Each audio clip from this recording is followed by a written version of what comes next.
Graça e paz a todos. Nós estamos para mais uma reflexão da palavra do Senhor nosso Deus nesta noite. Então, hoje você é meu convidado para estarmos meditando na palavra de Deus.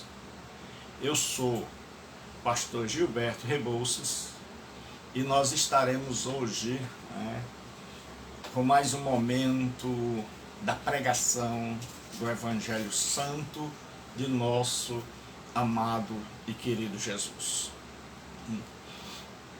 Então eu convido você a abrir sua Bíblia na carta aos Romanos.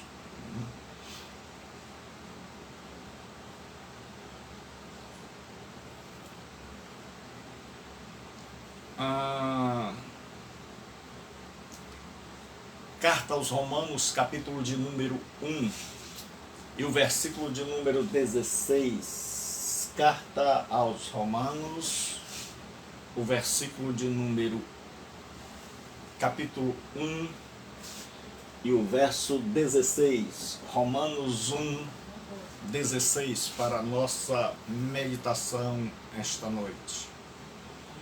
Romanos capítulo 1 e o versículo de número 16 e 17 é o texto que nós vamos utilizar para a palavra de Deus hoje. Deus abençoe.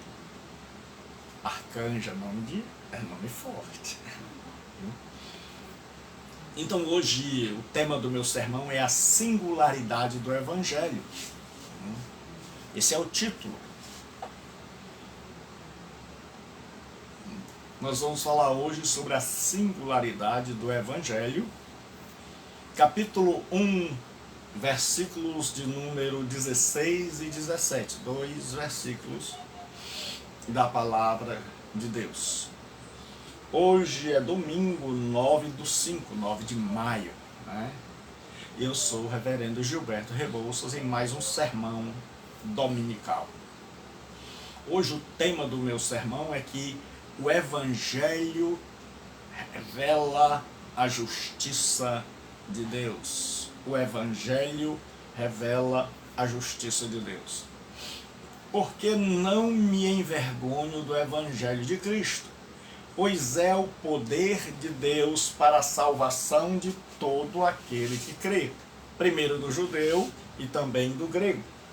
Porque nele se descobre a justiça de Deus de fé em fé, como está escrito, mas o justo viverá da fé.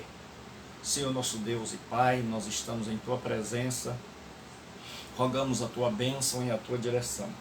Rogamos que fale aos corações, que neste momento, que onde há trevas, que a luz resplandeça. Que os corações endurecidos sejam quebrantados, que os ouvidos surdos sejam abertos, que os olhos cegos sejam iluminados pela luz do Evangelho e que o poder do Deus vivo, tremendo e maravilhoso, possa, ó Deus, quebrar todos os poderes contrários. Dá-me unção e inspiração em nome de Cristo, para a glória do Teu nome. Amém. A carta aos Romanos é considerada o coração, junto com o Sermão do Monte, coração do Novo Testamento. É chamada de Evangelho segundo Paulo. E nesse texto muito importante do Evangelho de Paulo, ele vai nos falar de que ele não se envergonha do Evangelho, porque esse Evangelho é o poder de Deus e porque neste Evangelho se descobre essa justiça de Deus, de fé em fé, como está escrito, o justo viverá da fé. Quando a gente, de forma introdutória, pensa nisso, Paulo, ele tem desejo de visitar Roma, e de Roma ele tem desejo de passar a Espanha, que eram os confins da terra. Ele acabara de anunciar o Evangelho ali na Ásia, e ele tem agora um desejo de ir a Roma e de lá ser encaminhado à Espanha. Mas antes ele escreve uma carta para... porque o nome dele era perseguido, ele era muito difamado. Então a reputação dele, principalmente no mundo judaico, era uma má reputação por causa das calúnias levantadas contra ele. Então Paulo agora escreve uma carta à igreja em Roma. E Paulo, ele tem duas coisas. Ele tem um reconhecimento de que o evangelho é uma dívida não paga para com o mundo, certo? Porque ele é o poder de Deus para a salvação. Então, ele vai ter... quando você reflete nessas três afirmações pessoais do apóstolo Paulo, encontradas nesses versículos, você vai ver que Paulo tem desejo de evangelizar Roma por dois fatores. Primeiro, o reconhecimento de que o evangelho é uma dívida não paga para com o mundo e de que ele é o poder de Deus para a salvação. O primeiro lhe despertava um senso de obrigação.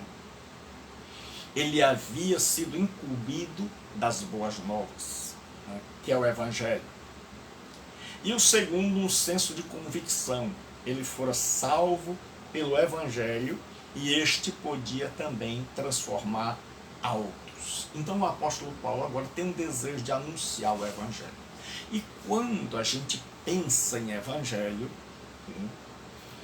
nós temos que saber que esse evangelho tem dentro de si um querigma, um conteúdo, né? E que a centralidade deste evangelho é Cristo crucificado. Ninguém pode evangelizar se não levar em conta, se não anunciar que o meio de se chegar a Deus é através do sacrifício de Jesus Cristo na cruz do Calvário. Então agora nós vamos meditar sobre esse tema. O Evangelho revela a justiça de Deus. O que Paulo queria dizer com isso, né? E nós vamos dividir esse texto em duas partes. Primeiro, que o Evangelho, a palavra euangelion, vem de eu, bom, boa, e angelia, nova, notícia. Era uma notícia, uma boa notícia, era Bessorá do Antigo Testamento. Era alguém que vinha com uma nova, com uma notícia maravilhosa, mas que essa notícia era ímpar, singular. Então Paulo vai falar de duas coisas. Ele vai falar que o Evangelho revela o poder de Deus e que o Evangelho revela a justiça de Deus. E nós vamos começar por esse Evangelho que revela o poder de Deus. Esse Evangelho, diz Paulo, é o poder de Deus porque ele se opõe ao sistema. Ele diz assim: porque não me envergonho do Evangelho de Cristo. Nos dias do apóstolo Paulo, o Evangelho era visto pelos judeus como algo que causava escândalo. Pelos gregos era visto como uma loucura, como algo que só gente louca tinha a coragem de professar. Então era algo que escandalizava e algo que parecia simplório demais, inexpressivo demais.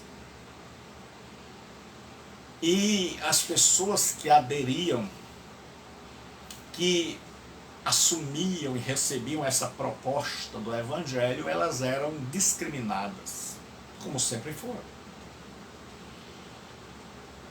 Esse Evangelho era coisa de gente pequena, de gente sem instrução, segundo o sistema daquela época.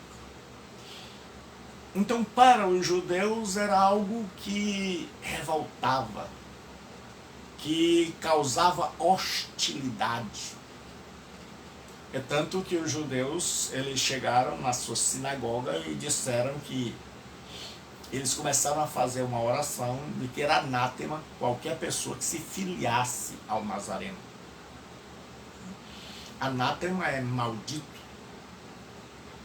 E no mundo greco-romano, com a cultura grega predominante, era algo de gente louca, era algo sem sentido. É tanto que Paulo foi chamado de tagarela lá em Atenas. E tagarela é uma palavra que vem de uma ave que comia todo tipo de coisa, o que achasse pelo caminho. E daí se tornou exemplo de alguém que falava coisas que não faziam sentido, de alguém que falava coisas que não merecia ser ouvido. Então era preciso, nos dias de Paulo, ter muita coragem. É tanto que alguns estudiosos acham que isso aqui é um alilote. O que é isso? É uma maneira de falar que diz que, ao invés de ele dizer não me envergonho, ele estava dizendo me orgulho do Evangelho. Mas há razões para crermos que ele estava dizendo eu não me envergonho do Evangelho. Por quê? Porque esse Evangelho sempre foi, sempre será contra o sistema predominante. O Evangelho bate de frente. Aqueles que pregam o Evangelho são perseguidos, são rejeitados pelo mundo, porque este Evangelho vai de encontro, bate de frente, contradiz as opiniões, os interesses predominantes. Então você tem que ter coragem para assumir essa boa nova, essa boa notícia de que Jesus Cristo morreu na cruz para nos salvar. Isso nos humilha, porque isso passa em nosso rosto que nós somos pecadores, que nós não somos autossuficientes. O Evangelho, ele mostra a graça de Deus, a bondade de Deus e a maldade humana, e nós não queremos enxergar esse lado. Então o Evangelho é algo que as pessoas tendem a ridicularizar. Porque este negócio de que nós precisamos ser salvos, eu preciso ser salvo, salvo do quê? O que eu fiz? Então Adão pecou, Adão é mito, eu não estava nem lá. Então as pessoas procuram não levar a sério este Evangelho. Então quando Paulo diz não me envergonho do Evangelho, ele está dizendo, não importa o que vocês acham. Não importa o que a sociedade acha. Não importa se vão gostar de mim ou se vão me perseguir. O que importa é que este Evangelho é a verdade de Deus. E enquanto muitos são tentados a esconderem, a fazerem conchavos com o sistema, com o mundo secularizado, a não querer incomodar o mundo, não querer bater de frente com o mundo, e por isso muita gente se envergonha. Então Paulo chega e diz, eu não me envergonho do Evangelho. Eu vou bater de frente. Eu vou dizer que pecado, que é uma palavra indigesta, que já não faz mais parte do vocabulário de muita gente, é pecado. Eu vou dizer que existe inferno e que existe céu. Eu não me envergonho deste Evangelho. Este Evangelho pode parecer simples, pode parecer uma mensagem que não tenha atrativos para as mentes brilhantes deste mundo. Mas Paulo diz, eu não me envergonho desta mensagem, não me envergonho de proclamá-la, não me envergonho do Cristo crucificado, aquele que foi abandonado pelos seus, aquele que na hora da agonia os seus correram. Aquele evangelho que no mundo greco-romano era escrachado, era tido como gentinha, coisa de escravo, coisa de gente sem clareza, sem instrução, coisa para gente ignorante. Então era preciso você ter muita coragem para bater de frente com a filosofia, com o pensamento do mundo dos dias de Paulo, com a mensagem do Evangelho. Mas ele está disposto a ir contra tudo e contra todos, nadando contra a correnteza e anunciando a boa nova, a boa notícia de que em Jesus Cristo, crucificado e ressuscitado, nós podemos nos tornar justos ou sermos tornados ou declarados justos por Deus. Então Paulo não se envergonhava do Evangelho. E eu e você precisamos ter um evangelho do qual nós não nos envergonhamos. Um evangelho que não pactua com o que a sociedade pensa. Um evangelho que não está aí para inglês ver. Um evangelho que continua dizendo que pecado é pecado. Que Deus é Senhor da história, que Jesus Cristo morreu e que nós somos pecadores, e que precisamos dele sim, e que sem ele estamos perdidos. Esse evangelho que bate de frente, que confronta, que mexe com interesses. Este evangelho, Paulo disse, eu não me envergonho. Sabe por que tanta gente quer denegrir o evangelho e a imagem daqueles que o pregam? Porque esse evangelho transforma gente que o mundo não quer. Porque esse evangelho está tirando muita gente da bebedeira e tirando lucro de muita gente que lucrava com a desgraça dos outros. Porque esse evangelho está transformando homens e mulheres em pessoas de bem. E aqueles que eram do mal estão perdendo amigos.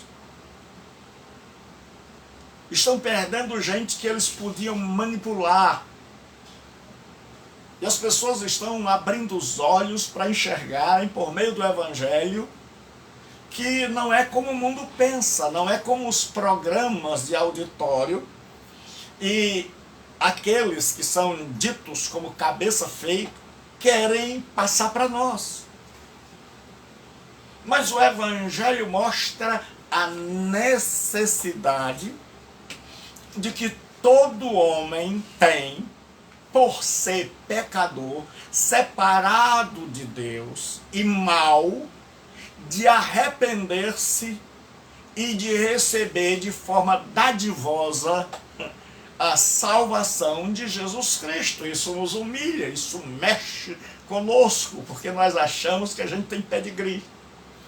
Porque nós achamos que nós somos gente boa. Porque nós achamos que não há nada de errado conosco, passar bem. Porque nós não queremos nos enxergar. Porque nós não queremos enxergar o mundo que nós vivemos. Porque nós queremos achar erro no outro, mas em nós não.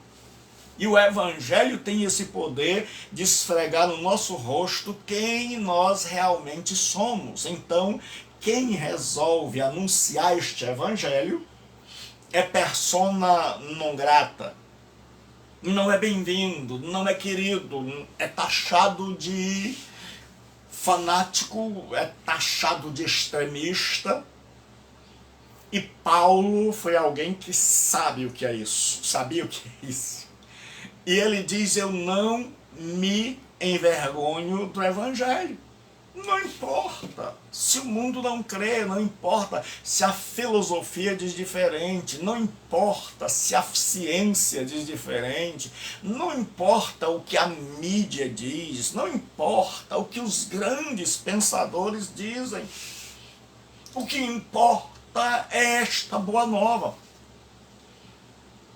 Eu não me envergonho, eu vou sair com este evangelho que é simples, que é direto, que diz que o homem é pecador e mau, que Deus é bom e santo, e que em sua bondade e amor providenciou um meio pela morte de Jesus na cruz, para que eu e você sejamos perdoados, simples assim. E esta mensagem tão simples tem sido ridicularizada. E Paulo diz: eu não me envergonho do evangelho. Esse evangelho é poder, porque é uma mensagem simples que bate de frente com sistemas poderosos e bem estruturados e os vence e triunfa. Porque apesar da igreja, apesar de nós, há 2000 anos, há mais de 2000 anos, a igreja vem pregando esse evangelho, a igreja vem errando e errando feio, vem pisando na bola, pisando feio, vem dando mau testemunho e dando um mau testemunho terrível, que qualquer coisa já teria acabado com esse evangelho, mas como este evangelho não é uma invenção da igreja, esse evangelho é a mensagem de Deus através do Espírito Santo, então nada pode barrar esse evangelho, e ainda existe um monte de gente que acredita nesta mensagem, que foi transformado por esta mensagem, e que, à semelhança de Paulo, não tem vergonha.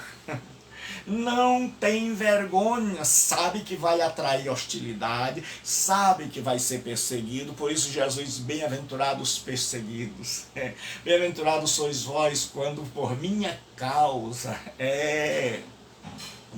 porque Jesus sabia que nós seríamos injuriados, caluniados por causa do seu evangelho, que diz que pecado é pecado, que diz que o ser humano precisa urgentemente se reconciliar com Deus.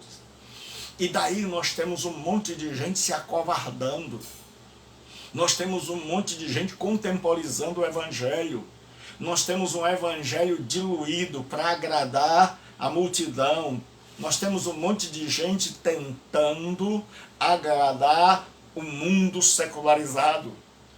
Mas Paulo disse: eu não me envergonho do evangelho.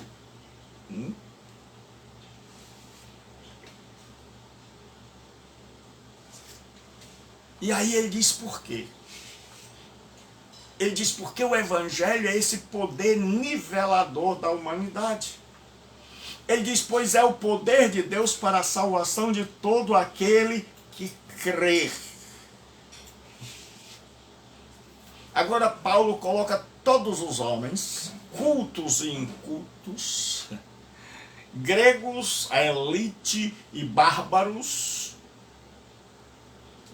no mesmo patamar, e diz que os dois, os sábios e os ignorantes, os grandes e os pequenos, os letrados e os iletrados, os cultos e os incultos,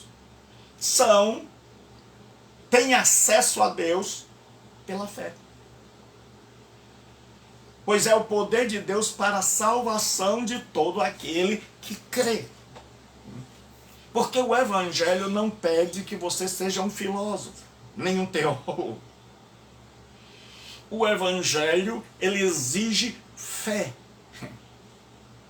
Fé para reconhecer a nossa maldade, para reconhecer que nós somos pecadores, para reconhecer a bondade de Deus, para admitir que nós fomos vencidos pelo pecado, para admitir que nós não conseguimos controlar o mundo e governar o mundo, e é por isso que estamos aí numa sociedade que vai de mal a pior, que já experimentou todas as formas de governo e nenhuma deu certo. Por quê? Porque nós não podemos andar só, porque nós precisamos de Deus, mesmo que você não crê que Ele existe. E esse evangelho diz isso. O verdadeiro evangelho anuncia a suficiência completa do sacrifício de Cristo. Que não precisa de nada do que eu faço ou do que você faça. É crer em Cristo para a salvação, e isso nos humilha, porque eu quero conquistar, você quer conquistar, tudo que eu tenho eu não quero de graça. Eu quero receber, eu não quero admitir que haja alguma coisa que esteja para além de mim, para além do meu poder, para além das minhas forças. Então, esse negócio de graça me ofende, esse negócio de graça me assusta. E aí o apóstolo Paulo diz, pois é o poder de Deus para a salvação. E aí a gente entende, como assim? Eu estou perdido? Está. O evangelho, ele é uma espécie de insulto. Seja bem insultado. Por quê? Porque o evangelho diz que eu e você somos pecadores. Que eu e você não somos aquilo que a nossa mamãezinha pensava de nós. Que nós não somos bonzinhos, meninos e meninas boazinhas. Não, nós somos maus. A diferença entre o evangelho e as ciências humanas é que as ciências humanas, como por exemplo, se você pegar os humanistas, como Foucault, Rousseau, que eram, né, eles vão nos dizer que nós somos bicho. E que o que nos transforma é o meio. Um vai dizer que nós somos bicho. Então, esses problemas que nós temos são restos animalescos que ainda estão dentro de nós e que nós podemos vencer. Nós não somos maus, nós somos produto do meio, vai dizer o outro. O meio é que nos faz ser meninos e meninas, pessoas más. E a Bíblia não, a Bíblia diz que nós somos malvados. E pastor, como assim? Deus criou seres malvados? Não. Deus criou seres maravilhosos, como uma semente que podia se transformar em uma árvore, com potencial para o bem, para o belo, para o maravilhoso, para uma sociedade ímpar. Mas o homem se rebelou contra Deus. E ao se rebelar contra Deus e querer andar só, esse homem transgrediu a lei de Deus. Quando Deus disse, não comerás. Então, para muita gente, isso é ofensivo, isso é um mito. Essa história de Adão e Eva é um mito. Sabe por quê?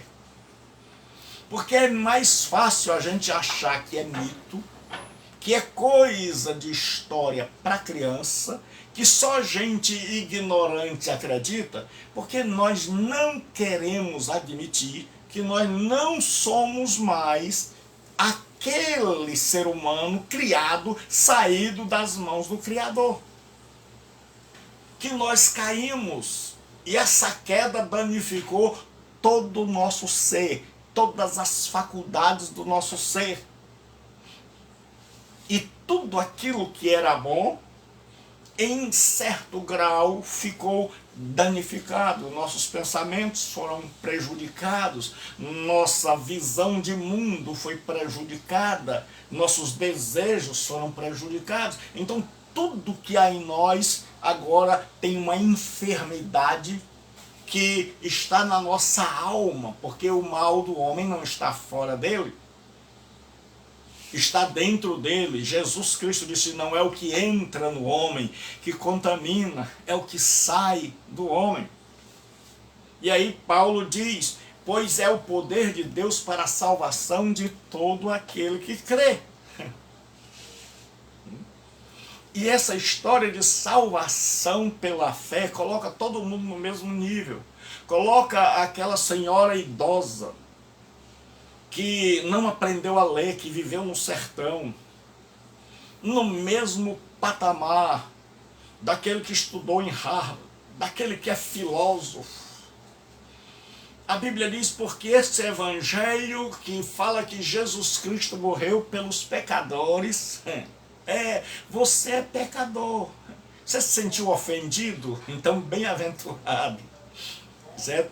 Então, todos nós, o evangelho nos ofende, o evangelho mexe conosco.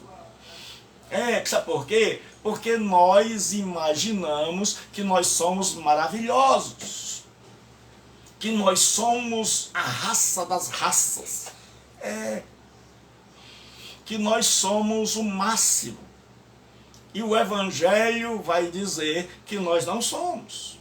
Certo? O evangelho vai dizer que tudo que a nossa mãe achava de nós, ela estava completamente equivocada, que se nos jogar no mato, o mato devolve. E eu e você sabemos quão mal nós somos. E o pior, nós não sabemos ainda da capacidade de maldade, do potencial de maldade, porque Deus refreia. E aí Paulo diz: eu não me envergonho do evangelho, pois o evangelho é o poder de Deus para a salvação dos que creem. Então, a salvação é pela fé, independente. Então, isso acaba com o religioso. Isso acaba com o ateu. Por quê? Porque isso acaba com o orgulhoso. Porque eu não posso comprar, eu não posso adquirir.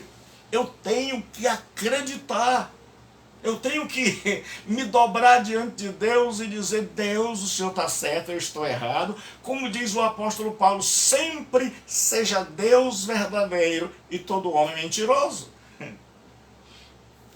Mas o evangelho nos afronta por causa disso. Essa mensagem da salvação pelo sacrifício de Jesus, ela nos afronta porque nós não queremos nos curvar, nós não queremos nos enxergar, nós rejeitamos a luz que vem do céu. Nós rejeitamos a luz de Deus, por isso que há tanta gente preocupada em denegrir o evangelho, em manchar a imagem daqueles que pregam o evangelho. Sabe por quê? Porque o evangelho não é algo que você possa comprar. Quase tudo nesse mundo é comprável. Mas o evangelho mostra que a salvação é gratuita pela fé. Exige que você creia, número 1, que você é pecador, que você é mau, que Deus é bom.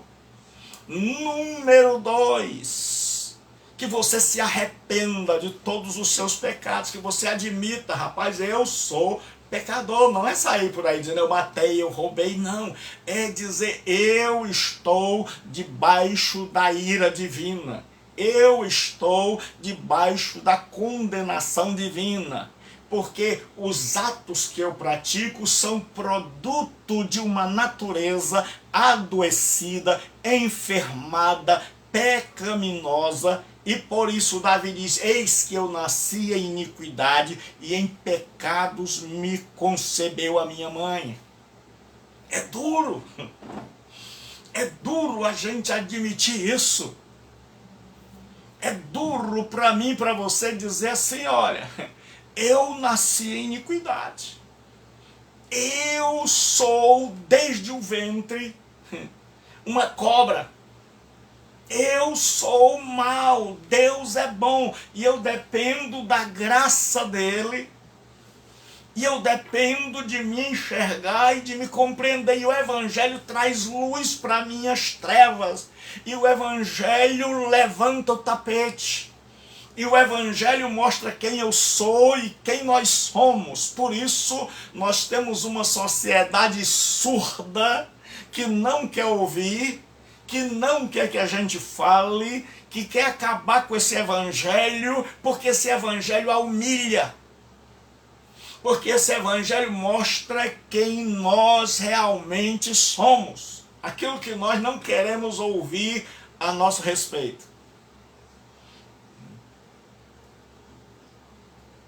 O Granfield, ele diz assim, pois nele, no Evangelho, uma condição de justo, que é a dádiva de Deus, é revelada, portanto oferecida aos homens, um status que se recebe completamente pela fé. Então nós somos arrogantes, a gente quer assim, eu quero possuir, eu quero ter, eu quero poder comprar, eu. Aí no Evangelho Deus diz assim, você está ferrado, você está perdido, você está debaixo de condenação. Eu? Não. Você está falando com outra pessoa, Deus diz, é com você mesmo. Você está perdido, e tão perdido que eu tive que dar meu filho para morrer em seu lugar, para que, se você crer, primeiro, que você é mau, que você é perverso, que você não é bonzinho, que não é só prostituta que é ruim, que não é só homossexual que é ruim, que todo ser humano é malvado, é ruim, só Deus é bom. Aí é por isso que a gente não gosta do Evangelho, porque o Evangelho mostra quem eu sou, e quem eu sou é terrível. Quem eu sou é algo assustador. E eu não quero me enxergar. Então, se eu não quero me enxergar, eu não quero saber desse negócio de Evangelho. Que Evangelho tem esse poder de me desnudar. Evangelho tem esse poder de mostrar que sociedade eu estou. Então, quando você compreende o Evangelho, você se vê e você vê onde você está. Aí o bicho pega. Porque você descobre, rapaz, eu sou ruim e estou em um mundo que é ruim. E esse mundo não tem solução a não ser com a intervenção de Deus na pessoa de Jesus Cristo pelo poder do Espírito Santo. Aí Paulo diz que esse Evangelho é poder de Deus para transformar gente má em gente que teme a Deus. É poder para fazer com que a gente se dobre, com que a gente deixe de ser, como Jesus disse, Paulo, dura coisa é para ti recalcitrar contra os aguilhões. Nos dias de Jesus, as pessoas aravam e tinha boi que o bicho era bravo. E o arador, ele ia com uma mão no arado e a outra ele tinha um aguilhão, uma vara com a ponta de ferro para cutucar o boi. E aquele boi era tão bravo que ele dava coice na ponta de ferro. Ele furava as pernas, né? Mas ele não ia, ele empacava ali e você dava uma cutucada nele e ele dava um coice. Eles acabavam com as pernas, dando coice naquela ponta de ferro, naquela lança. E aí Jesus chega para Paulo, Paulo, você está igual um animal que não se dobra, um animal que não quer amansar, um animal que não é domado. E você, eu estou tocando você para ver se você acerta o caminho, mas você dá coice. Até que Paulo se dobra, reconhece quem ele é, e aí acaba. E quanta gente está assim, não quer reconhecer, não quer se ver, não quer se enxergar, porque dói. Porque dói saber que eu não sou quem eu imaginava que eu era. E em terceiro lugar, o Evangelho tem um poder de inclusão. Ele diz primeiro do judeu e também do grego. Nós vivemos em um mundo segregado, dividido, em um mundo onde nós estamos divididos no futebol, na política, na religião, no lar. Estamos divididos em nós mesmos. Tem hora que a gente se vê brigando com a gente mesmo. Então nós estamos em um mundo caracterizado pela divisão e pela exclusão. Onde existe uma elite que é incluída e que está comendo do bolo, e existe uma grande multidão, uma multidão maior ainda, que não participa do bolo. E que quem está em cima está pisando na cabeça para ele ficar lá embaixo. E não é um evangelho de inclusão, não é um mundo de inclusão, é um mundo de dizer assim, olha, isso aqui é meu, não venha para cá, porque se você vier tomar o que é meu, então aí o bicho pega, é só você olhar. O ser humano parece assim um bicho que está tentando devorar o outro. Como eu tenho evangelizado muito pelas redes sociais, você vê. Você vê que as pessoas estão se devorando. Você vê que nós estamos em um mundo onde, se Charles Darwin estivesse vivo, ele iria falar muito sobre a questão daquela espécie mais forte que sobrevive.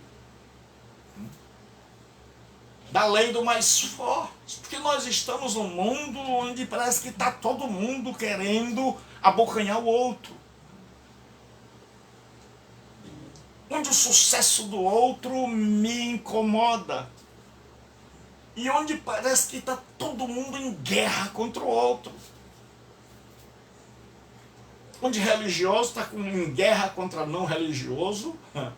E isso sem falar nas guerras entre as próprias religiões. Onde os políticos que nós elegemos parece que estão em guerra contra nós e nós contra eles. E aí vai, e nós estamos em um mundo dividido onde ninguém se entende, onde ninguém se inclui, onde todo mundo se exclui, onde é cada um por si.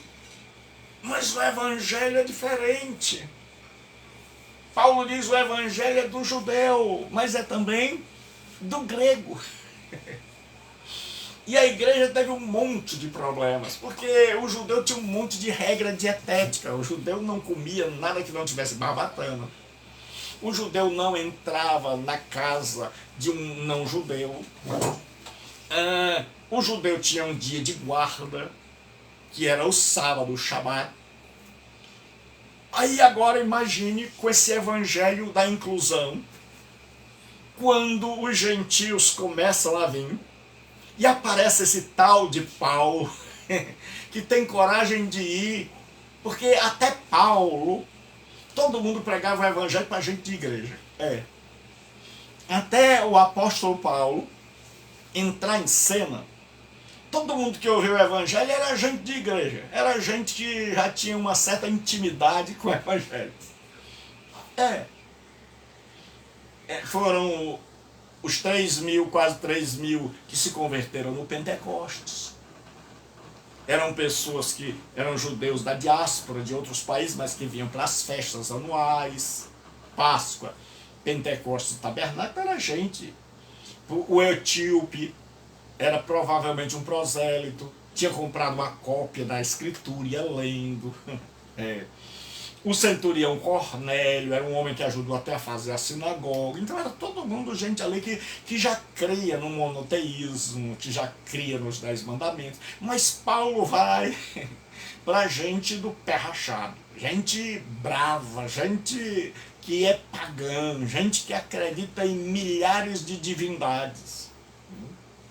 E aí quando Paulo começa, porque ele começa no ano 46 ao 48, do 48 ao 53, do 53 ao 57, ele faz 3 viagens missionárias e ele alcança o mundo em 12 anos. E eu vejo hoje igrejas completando 50 anos e não conseguiram alcançar o bairro. 100 anos e não conseguiram alcançar a cidade. E Paulo, em 12 anos, ele levou o evangelho aos confins da terra. E aí o que acontece? Esse evangelho inclui. E agora estão vivendo, certo? Na mesma comunidade, judeus da diáspora e judeus da Palestina, judeus e gentios, povo, gente que não se misturava. Pedro vai pregar na casa de Cornélio e diz assim: não posso entrar na sua casa, o senhor sabe que eu não posso entrar, que não é lícito comer, mas Deus me deu uma revelação ali que eu não posso julgar imundo o que o Senhor já purificou. Então, se o Senhor diz que um gentio é puro, então eu vou ter por puro, porque para nós o que o evangelho diz é que interessa. Porque para nós não interessa o que outra pessoa diz, o que interessa para nós é o evangelho. Para nós não somos gente sem cabeça. Nós somos pessoas de instrução, pessoas instruídas. Porque muita gente pensa que a gente é crente porque levou uma lavagem cerebral. Nós somos pessoas que pensam. Só que nós estudamos filosofia, estudamos história, estudamos todas as áreas. Mas quando estas divergem da Escritura, quando estas batem de frente com a Escritura, nós ficamos com o que a Escritura diz. Porque a Escritura é a nossa regra de fé e prática, é o que ela diz. E bem interpretado. Nós não somos um bando de ignorantes. Nós somos gente que sabe em que creu. E aí agora o que acontece? Qual é o motivo agora? É que nos dias do apóstolo Paulo, você começa a ver gente de todo jeito sendo incluído nesta igreja, no reino de Deus. É tanto que o imperador Constantino, vendo que ninguém conseguiu unir o império, que ele pegou Roma pela força, botou todo mundo dentro do mesmo caixão e disse: vocês fiquem aí. Mas os gatinhos, que era a turma da época, estavam todos se matando com os cachorrinhos. Então você mantinha as pessoas ali, mas botava a legião ali, 6.000 soldados, entre 3 a 6.000 soldados, para manter a Pax Romana. Porque não tinha paz. Esse povo, se o soldado olhasse do lado, eles já estavam matando uns aos outros. Mas quando chegava o evangelho, a pessoa não queria saber se era bárbaro, cita, se era livre, se era escravo, se era patrão, se era preto, se era branco. Estavam todos irmãos, estavam todos dizendo graça e paz, a paz do Senhor. Estavam todos comendo a mesma ceia. Você já imaginou o escravo e o rico sentado no mesmo lugar e Paulo dizendo: olha, quem era livre agora é servo do Senhor, e quem é escravo, livre no Senhor é. Este evangelho que incluiu os marginalizados. Esse evangelho que vê quem o mundo não quer ver. O mundo quer fazer uma higiene social, ou seja, limpar o mundo, como por ocasião dos grandes eventos, né? Os males que afligem a sociedade são removidos, são escondidos, são jogados para debaixo do tapete, para que as pessoas que vêm de fora tenham uma boa impressão. Mas está tudo debaixo do tapete, está tudo escondido. E o evangelho tem esse poder de mostrar, de aclarar, de dizer: está aqui. E aí a gente não gosta disso. Então o evangelho juntava. O evangelho tem esse poder de juntar. Você já imaginou? O evangelho chega e na mesma igreja tem uma pessoa que era prostituta e tem uma que tinha vindo do convento. E elas estão lá agora, transformadas pelo poder do evangelho e conversando de Jesus. E juntas saem, quando elas se convertem de verdade, e juntas saem, e agora não tem mais a que era freira, nem a que era prostituta. Tem duas servas de Deus que estão anunciando o evangelho.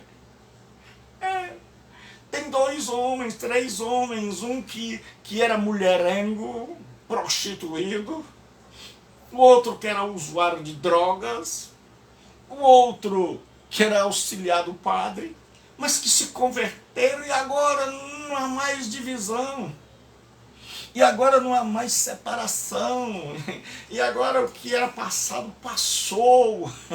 E agora os 3 são irmãos, estão anunciando o Evangelho, acreditam e têm certeza de que são nova criatura na pessoa de Jesus Cristo. E agora estão aí, pregando o Evangelho e escandalizando o mundo. Seja bem escandalizado. Você já imaginou como dói no coração das pessoas, uma pessoa chegar e dizer assim, olha, eu era perdido. Primeiro a pessoa diz assim, quem é que é perdido? E se eu era perdido? Usava todo tipo de droga, me prostituía, fazia tudo que não prestava, machucava os outros, não respeitava pai, mãe, mas o Evangelho me alcançou. Jesus me alcançou, seu amor perpassou minha alma. E eu fui transformado. As pessoas ficam assim, como é que pode? As pessoas entortam o nariz. As pessoas dizem, mas rapaz, depois de ter feito tudo que não prestava, um dia ele descobriu que estava no caminho errado. Um dia ele descobriu que pegou o bonde errado. E aí ele desceu do bonde errado e pegou o ônibus certo. Aí, em segundo lugar, o Evangelho revela a justiça de Deus. Paulo diz, porque nele, no Evangelho, à medida em que você ouve a boa nova, você descobre 3 coisas. Primeiro, que Deus é um ser justo. Segundo, que para nos salvar, Ele não podia passar a mão na minha cabeça e na sua. Ele tinha que providenciar um meio para que o meu pecado e o seu fosse apagado. E aí é onde entra a morte de Jesus Cristo. E terceiro, uma vez que o meu pecado e o seu foi pago, agora eu posso ser justo pela graça, porque nós não somos salvos de graça. Deus não resolveu assim, vou salvar esse cara porque ele é bom. Vou salvar, hoje eu amanheci de bom humor e eu vou perdoar todo mundo. Não. Não, absolutamente não. Deus só salva a mim e a você porque Jesus morreu em nosso lugar, o que na teologia nós chamamos de morte vicária, substituta. A minha morte, Ele morreu. Ele morreu a minha morte para que eu viva a sua vida. Ele tomou o meu lugar para que eu assuma o lugar dele, de filho de Deus. Ele andou em ruas de barro para que eu ande nas ruas de ouro da Nova Jerusalém. Ele se fez filho de homem para que eu seja filho de Deus. Ele se fez maldito na cruz para que eu seja uma bênção. Para que eu receba as bênçãos prometidas a Abraão. Então Deus agora quer nos justificar, nos declarar justo. Eu e você entramos diante do tribunal de Deus e aí a gente vai de cabeça baixa, sabendo que nós vamos receber uma condenação. E aí nós lembramos que Jesus morreu por nós, nós nos humilhamos, reconhecemos nosso estado e a gente diz, Pai, eu vim diante de Ti. Eu trago como meu advogado e eu trago em meu favor o sacrifício do teu filho. E aí Deus diz, justificado, pois, pela fé. Aí Deus diz, a tua fé agora. Essa fé de você se enxergar e me enxergar. Porque o Evangelho é a única coisa que tem esse poder de fazer que eu veja quão mal eu sou e quão bom Deus é. Enquanto você não compreender o Evangelho, você vai se achar bom e vai achar Deus ruim. Mas no dia que você compreender o Evangelho, você vai descobrir que você é mau e você vai descobrir quão maravilhoso Deus é, e você vai se curvar diante dele. Ele diz, porque nele, nesse evangelho, se descobre a justiça de Deus, que Deus é justo. Eu e você somos injustos. Mas Deus, em sua justiça, providenciou alguém para morrer no meu e no teu lugar, para garantir a oportunidade de nós nos tornarmos justos, de nós sermos livres da espada da lei, da condenação que pairava sobre nós. E aí agora, todo que crê, para desespero de muita gente, é declarado justo. O pecador desgraçado, o usuário de droga, o prostituído, aquele que era ladrão, o corrupto, o malvado, o perverso, o mulherengo, aquele que adorava o cão. Quando ele conhece o evangelho, ele ouve a sentença do céu, o veredicto: justificado, pois, pela fé. E Paulo diz, quem tentará acusação contra os escolhidos de Deus? É Deus quem nos justifica. Aí o mundo enlouquece. Aí, meu amigo, quem não conhece o evangelho enlouquece. Quando ouve, a gente dizia assim, eu fui justificado. Eu não tenho mais medo de me encontrar com Deus. Sabe por quê? Porque eu fui declarado por ele justo. E nem diabo, nem inferno, nem altura, nem profundidade, nem qualquer outra criatura poderá me separar do amor de Deus que está em Cristo Jesus, nosso Senhor. Eu fui justificado. Quer você creia ou não, eu fui. Você pode ser. É uma questão de fé. E aí, em segundo lugar, Paulo diz que o evangelho revela que de fé em fé nós vamos descobrindo essa justiça de Deus. Ele diz de fé em fé, visto que de fé em fé. Olha como a NVI traduziu. Uma justiça que do princípio ao fim é pela fé. Isto nos ofende porque exclui qualquer obra. Porque não é por meio da religião, porque não é por meio de eu ser um protestante, um católico, um esotérico. É pela fé. Essa fé que me humilha, essa fé que me rebaixa, essa fé que engrandece a Deus. E ele diz que é de fé em fé. É que quanto mais eu creio, mais eu me enxergo, mais eu enxergo a Deus. É que eu e você, quando estamos longe da luz, a gente não percebe o cabelo, a gente não percebe a roupa, mas quanto mais a gente se aproxima da luz, mais a gente vai se enxergando. Assim, quando você está longe de Deus, você se acha o máximo. Você se acha a última bolacha do pacote, a última garrafa com água gelada do deserto. Mas à medida que você vai se achegando a Deus pela fé, vai ouvindo o evangelho, você vai se enxergando, você vai enxergando o mundo e você começa a ter nojo de você. E um dia, eu espero que você chegue a esse ponto de você poder dizer como Jó se achava. Mas um dia Jó chegou e disse, eu te conhecia de ouvir falar, mas agora os meus olhos te veem. E por isso eu me arrependo e me abomino. E me abomino. Jó disse, eu achava que eu era. Mas eu descobri que eu não era. Paulo diz de fé em fé.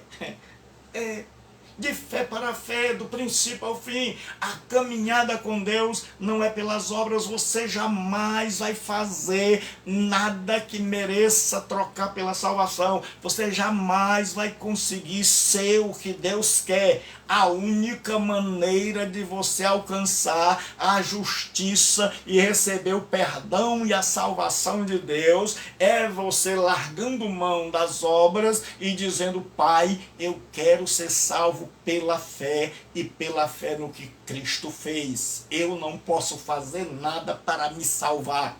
E eu estou aqui humilhado, porque a Bíblia diz: Deus resiste ao soberbo, dá porém graça aos humildes. Quer continuar na soberba? Vai. Agora quer alcançar o favor de Deus? Então desce do trono, desce do pedestal, reconhece tua sujeira, reconhece tua maldade, porque eu já reconheci, cada dia eu descubro que eu não presto. Mas eu descubro, por outro lado, que Deus é bom. Então, quanto mais perto de Deus, mais ruim a gente se sente. É por isso que tem muita gente que se converte e aí ele fica meio surtado. Porque ele começa a perceber que ele é ruim, que ele não consegue fazer isso, não consegue fazer aquilo, não consegue obedecer ali, que ele cai acolá, que ele derrapa aqui. A gente vai se achegando a Deus e aí a luz de Deus vai resplandecendo e nós vamos começando a dizer: Senhor, eu sou tudo isso. E Deus diz: eu estou te mostrando devagar para você não morrer. Aí a gente vai começando a ver a glória de Deus, o amor de Deus, a bondade de Deus, a misericórdia de Deus, e aí a gente vai se encantando, e aí a gente vai sendo transformado de fé em fé, pela fé, aí a gente vai confiando nele, mesmo quando a gente não entende nada, porque a vida não foi feita para ser entendida, foi feita para ser crida, para acreditar que Deus está no comando, mesmo com a Covid, mesmo com a pandemia, mesmo com a desgraça. Porque muita gente pergunta onde está Deus. Que não vê a Covid no mesmo lugar que ele estava quando fizeram os estádios para a Copa. Para a gente passar aquela vergonha dos 7-1. Se tivessem gasto aquele dinheiro e o dinheiro dos corruptos fazendo hospitais, nós tínhamos leite sobrando. E se nós tivéssemos investido em ciência e tecnologia, nós estávamos exportando vacina, já tínhamos vacinado. Não estávamos precisando comprar vacina, nem insumos para fazer vacina. Não. Mas já dizia o filósofo lá da bola: não se faz Copa com hospitais. Agora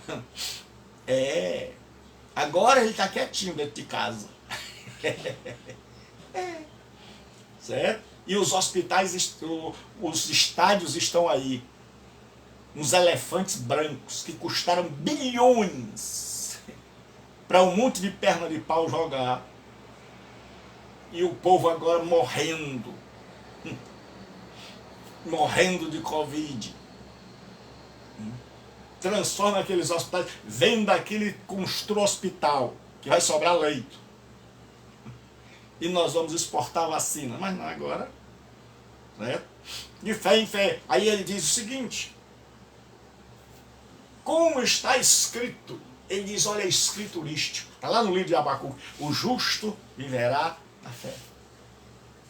Porque Abacuque é aquele cidadão comprometido com Deus, mas que, como todos nós, não compreende a vida.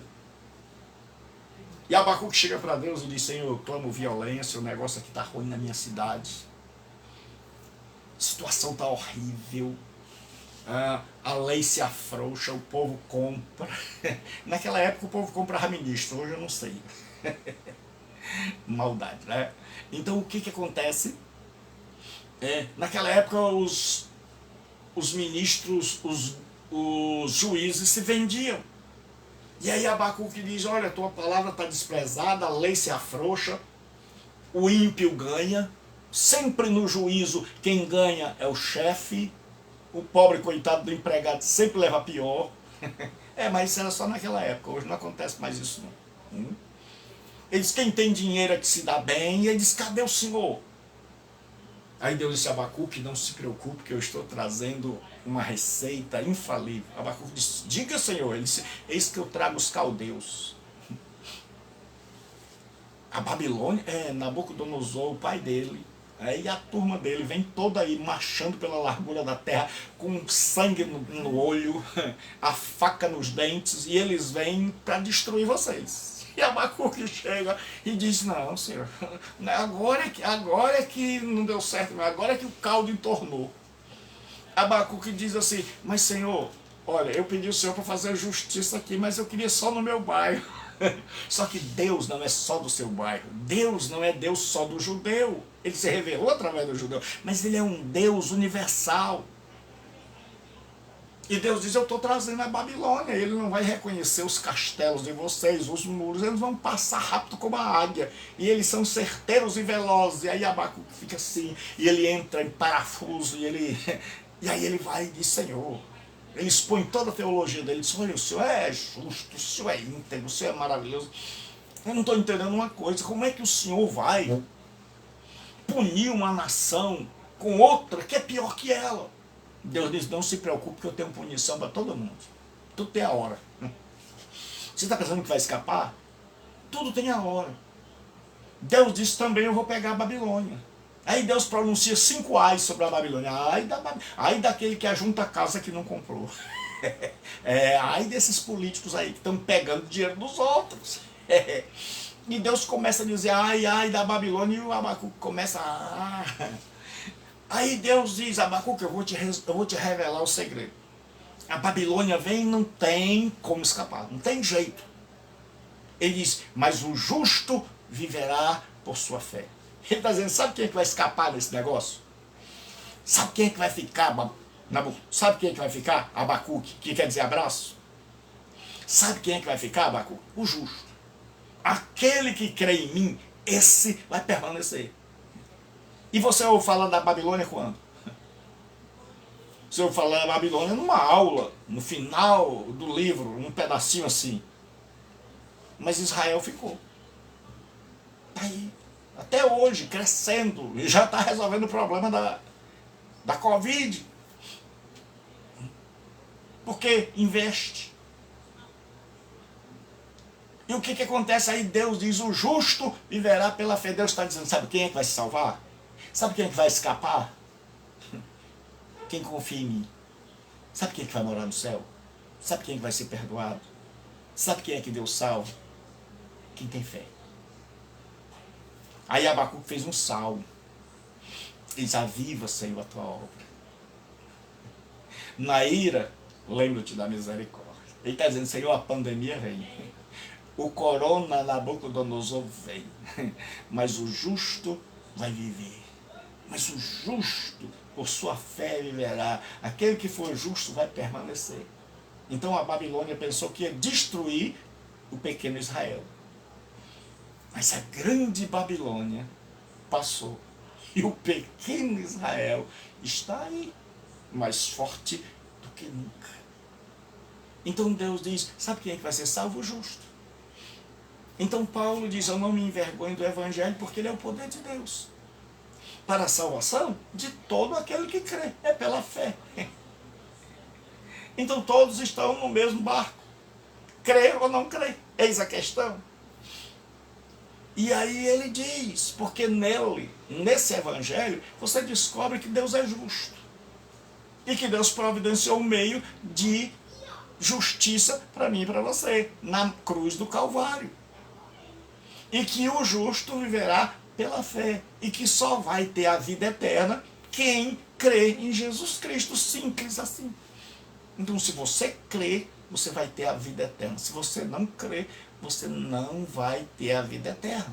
É duro, mas é verdade. Então quem crê nesse evangelho simples, puro, maravilhoso, vai ter a vida eterna. Quem não crê, vai perecer. Então ele disse, o justo viverá pela fé. Ele não diz o justo viverá pelas obras. Ele diz, eu e você precisamos de Deus e dependemos de Deus. E hoje Deus te convida a se humilhar, a chegar diante dele e reconhecer, eu sou pecador, fracassado, não dei certo, eu sou um projeto meu que não deu certo, tentei andar sem o Senhor e a vida está aí, quis viver numa sociedade sem a tua diretriz e está aí o que deu, e descobri pelo Evangelho que estou errado e quero que o Senhor me transforme. Aí a Bíblia diz que Deus não resiste ao contrito. E aí você diz: Senhor, eu admito a minha maldade e reconheço a tua bondade. E te agradeço por ter dado Jesus para morrer na cruz em meu lugar. E o aceito como meu único e suficiente Salvador. Então receba Jesus onde você está. É para todos e sobre todos. É a fé. Então, a única coisa que Deus exige é que você creia que Jesus morreu, que você creia que você é pecador e que você creia que Deus quer e pode te perdoar por causa da morte de Jesus na cruz. Então receba-o onde você estiver, em qualquer lugar. Creia. Creia e seja transformado. Experimente. Deposite sua fé em Jesus Cristo e seja transformado. Que Deus te abençoe. Amanhã, ao meio-dia, se Deus permitir, nós estaremos estudando a palavra de Deus. Então, fique com Deus, tenha uma boa noite, em nome de Jesus Cristo. Amém.